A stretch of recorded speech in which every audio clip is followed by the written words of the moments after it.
Hello everyone, I hope you're doing well.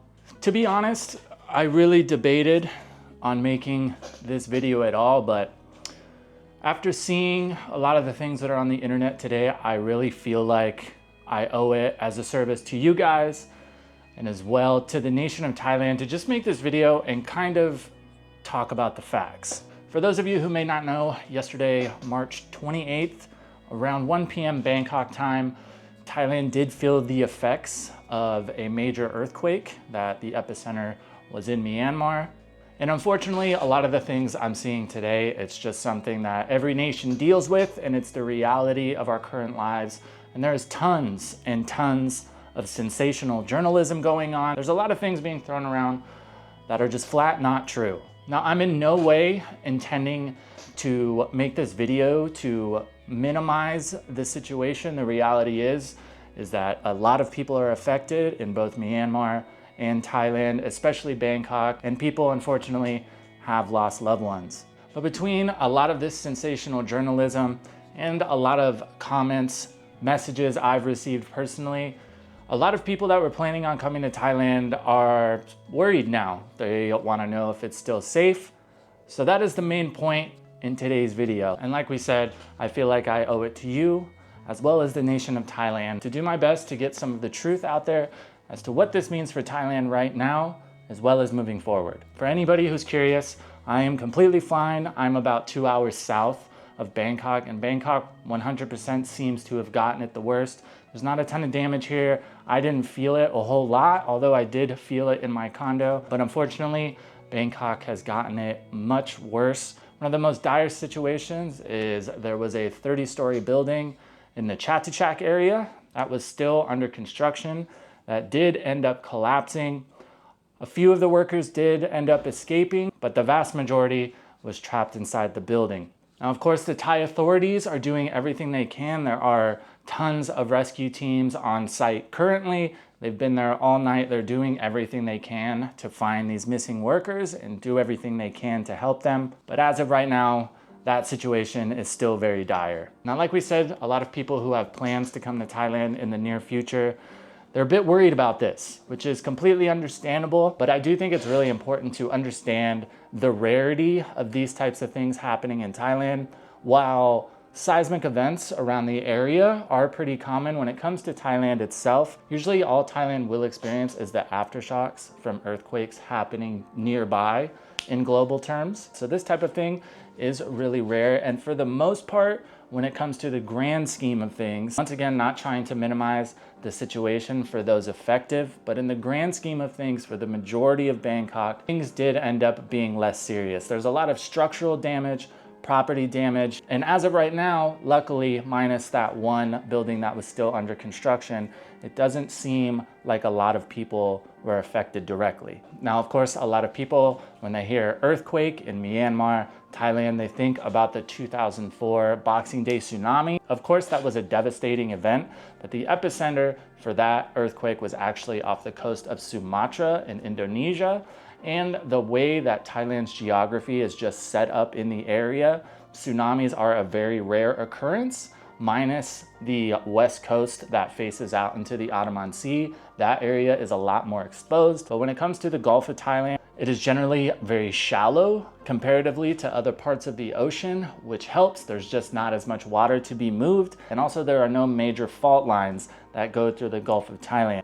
Here, when I did feel the minor aftershock of the earthquake, that was the first place my brain went. Although Thailand does have a very good tsunami warning system, and the majority of the time, people will have plenty of time to escape from those areas that are going to be affected. Now, just to get a very brief grasp on why Thailand is rarely exposed to these types of events, the quake from yesterday actually originated along the Sagaing Fault. Sorry if I butchered that. It's a major tectonic boundary between the Eurasian and Indian tectonic plates that runs right through central Myanmar. Now, this fault line has been the epicenter for a few major quakes over the past 25 years or so, but the actual region in comparison to Thailand is very far away. Now, despite this recent event, I do think it's very important to understand that Thailand is still 100% a safe place to live and visit. Now, that's not to say by any means that while you're in Thailand, you don't need to be vigilant. There are other things that happen here, flooding, especially up north. There are things that you need to be aware of. And just because something is rare doesn't mean that you should just ignore it completely. There are preparations you can take. There are procedures that you should be following if you're in a building during an earthquake. Every time you are much safer outside.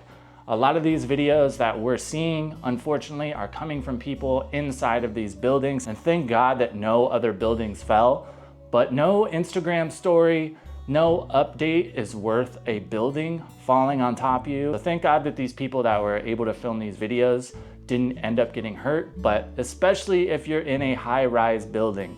Granted, a lot of the time nowadays with modern construction, these buildings are made to withstand earthquakes, but things happen, as we can see. So if you're especially in a high-rise building, please, if you feel it shaking, if things are falling off your walls, you need to get out of the building. Don't take the elevator, take the stairs.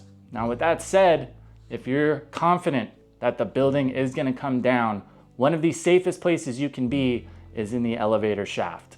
But you don't wanna be hanging in the elevator up on a high floor. Ideally, you wanna be on a low floor. The elevator is steel most of the time, so worst comes to worst situation is what you can do. Also, I know it's very rare in Thailand, but if your condo has a bathtub, a good idea is if you can't get out of the building, put yourself in your bathtub, cover your bathtub with your mattress. None of these are foolproof. Still, please get outside. Even if you are outside, pay attention to what's above you. Don't be near light or electric poles.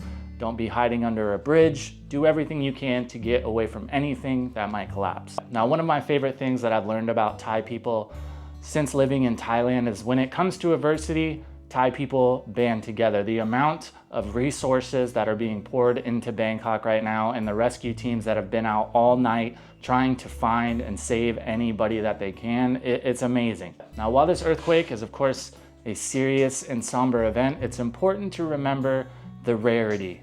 I think right now, the last thing that Thailand needs is for people to be caught up in all this sensationalistic journalism, being scared to come to Thailand, and now Thailand, in their time of need, starts to lose out on resources that they gain from tourism. Now, like we said, if you are planning on coming here, although this is rare, that doesn't mean you should just sit around and be completely unprepared. Especially if you're in a condo building, pay attention to the evacuation routes, understand the safety protocols, and do everything you can to be aware of what you're gonna do if something like this, God forbid, happens again. Now, like we mentioned briefly, another thing to think about, granted, since 2004, most people in Thailand or coming to Thailand are very educated about what else earthquakes can do. If you are near the coast and you feel an earthquake, you need to be paying attention, be checking your phone, be listening to sirens, because tsunamis caused from earthquakes are very common. And although earthquakes can be absolutely devastating,